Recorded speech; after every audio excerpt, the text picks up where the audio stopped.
Hello বন্ধুরা, আমি আজকে আপনাদেরকে লাউ দিয়ে ডাল রান্না করে দেখাবো। তাহলে চলুন প্রসেস শুরু করি।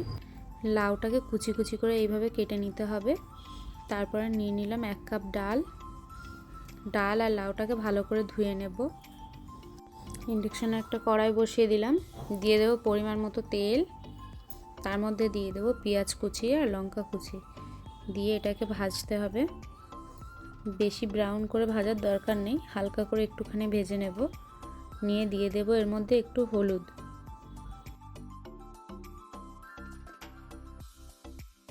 হলুদটা দেওয়ার পর এবার দেব 1 চামচ আদা রসুন, ভালো করে মিশিয়ে নিয়ে দিয়ে দেব জিরে গুঁড়ো, ধনে গুঁড়ো, গোলমরিচ গুঁড়ো, লঙ্কা গুঁড়ো দিয়ে মিশিয়ে নেব। দিয়ে দেব অল্প পরিমাণে জল, নাহলে মশলাটা পুড়ে যেতে পারে। এবার এর মধ্যে দিয়ে দিলাম টমেটো কুচি, যেটা লম্বা লম্বা করে কেটে রেখেছিলাম। এবার এর মধ্যে দিয়ে দেব কুচি করে রাখা লাউ, ভালো করে মিশিয়ে নেব। তারপর এর মধ্যে দিয়ে দেব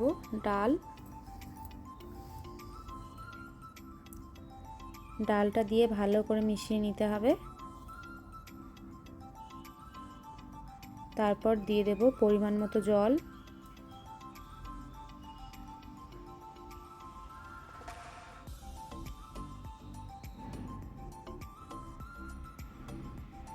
লবণ দিয়ে দিলাম উপর থেকে। এবার ঢেকে দেব যতক্ষণ না ডালটা সিদ্ধ হচ্ছে। ডালটা এখনও ভালো করে সিদ্ধ হয়নি, তাই আমি আবার একটু ঢেকে দেব। ভালো করে সিদ্ধ করে নিতে হবে। দেখুন ডালটা আমার সিদ্ধ হয়ে গেছে। এবার ওপর থেকে লবণ দিয়ে দিলাম আর একটু, আপনারা আপনাদের পরিমাণ মতন দেবেন। ডালটা রেডি হয়ে গেছে। এবার ফোড়ন দেওয়ার পালা। আমি একটা ছোট পাত্রে তেল গরম করে নেব।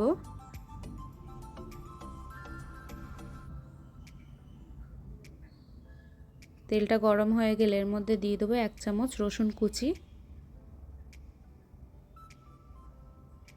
এবার দিয়ে দেবো 1/2 চামচ গোটা জিরে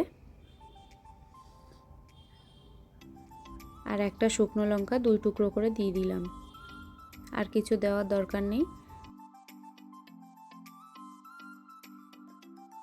আপনারা যদি এই রান্নাটা করতে চান তাহলে কিন্তু কড়াইতে না করে প্রেসার কুকারেও করতে পারেন, আরও তাড়াতাড়ি হবে রান্নাটা। এবার ফোড়নটা ডালের মধ্যে দিয়ে দেব। ডালের মধ্যে ফোড়নটা দিয়ে 2-3 মিনিট ঢেকে রাখতে হবে।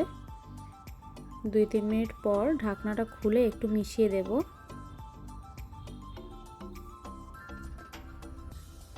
এইভাবে করে খুব সহজেই আপনারা বাড়িতে ডাল রান্না করে নিতে পারেন লাউ দিয়ে।